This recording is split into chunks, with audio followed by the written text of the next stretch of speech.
When we talk about digitizing education, we're always talking about the tools, the platforms, the AI. But honestly, the biggest challenge isn't the tech itself, it's leadership.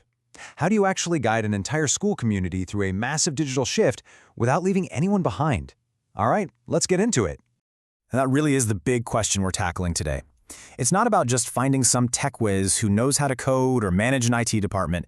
It's about finding a new kind of leader, someone who can blend technology with a really deep sense of humanity and purpose. And that's where this quote comes in, from Mr. Yim Phut, a leader at Delia Memorial School. This one idea pretty much frames everything we're about to discuss. See, for him, the tech itself isn't the point. It's a tool to get to better governance. And the whole point of governance? Well, it's to serve people. Simple as that. So, to really get a handle on his unique approach, we're going to break it down.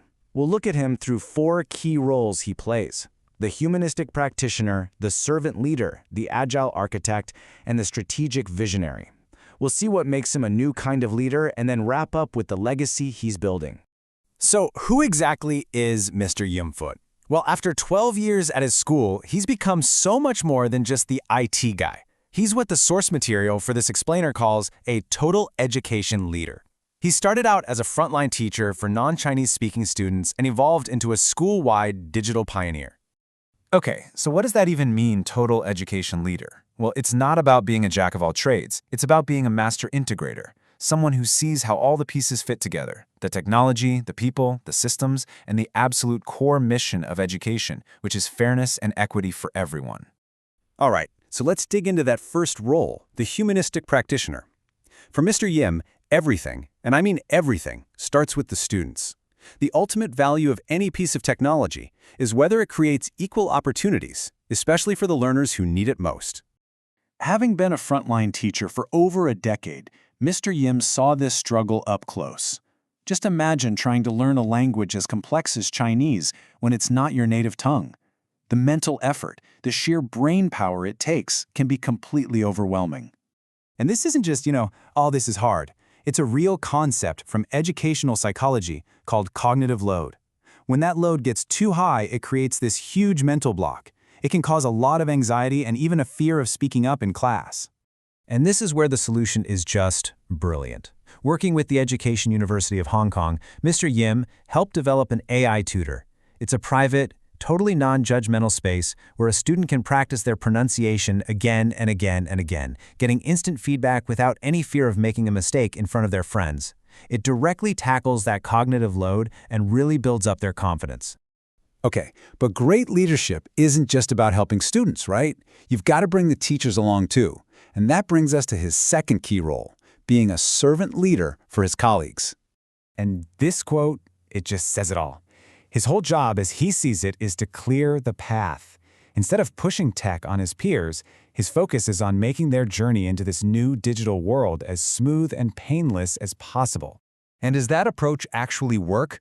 You bet it does. The colleagues he mentored have kept up a 100% constant adoption rate for the systems he's brought in. I mean, think about that.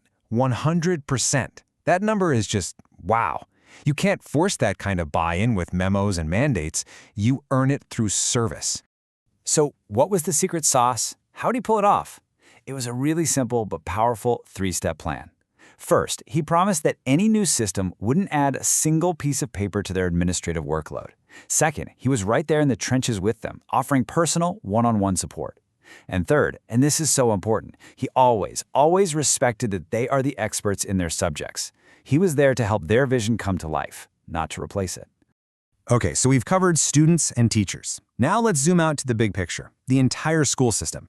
This is his third role, the agile architect, where he redesigns these really complex processes to make the whole school just work better. A massive problem in any big organization, schools included, is what they call information silos. It's when crucial info gets stuck in one place, with one department, and doesn't get shared. It leads to mistakes, delays, and a whole lot of frustration. And as we're about to see, Mr. Yim is a master at tearing those silos down. Let's take a real-world example, the annual inter-school swimming gala. The old way of doing things was a total administrative nightmare. Teachers were buried under mountains of paperwork, scoring was full of human error, and getting the final results took forever. The stress level was just through the roof. And then, look at the transformation. Mr. Yim built this real-time data platform. Suddenly, boom, results were instant and perfectly accurate. Everyone, from the judges on the sidelines to the parents at home, could see the scores live. It got almost 1,000 views in a single day, and here's the best part. It completely wiped out that administrative pressure on the teachers, freeing them up to actually do what they love: coach.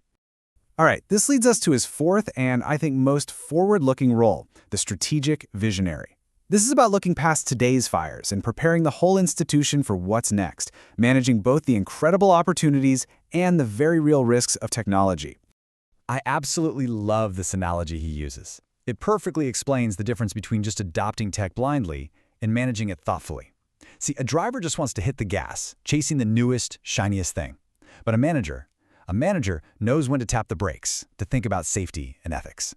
And this really breaks it down for us. So when everyone was jumping on the generative AI bandwagon, what was Mr. Yim doing? He was hitting the brakes. He was already thinking ahead, drafting a school-wide AI policy to deal with things like academic integrity and ethics. He was making sure the technology would be a tool for learning, not a shortcut for cheating. Now that's what true leadership looks like. So when you take these four roles, the humanist, the servant, the architect, and the visionary, and you put them all together, what do you really have? You get a single powerful identity, the bridge builder. And this table, right here, this is basically the whole story in a nutshell. Mr. Yim builds bridges. He uses AI to build a bridge for vulnerable students to cross their learning gaps. He paves digital pathways to build a bridge for his overwhelmed colleagues.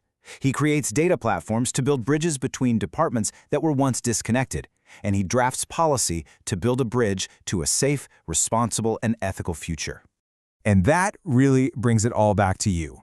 We just walked through how one leader uses tech not for tech's sake, but as a tool to connect people, to empower them, and to serve them. So the question I want to leave you with is this: what are the gaps in your school, your workplace, or your community? And what kind of bridge does your world need you to build?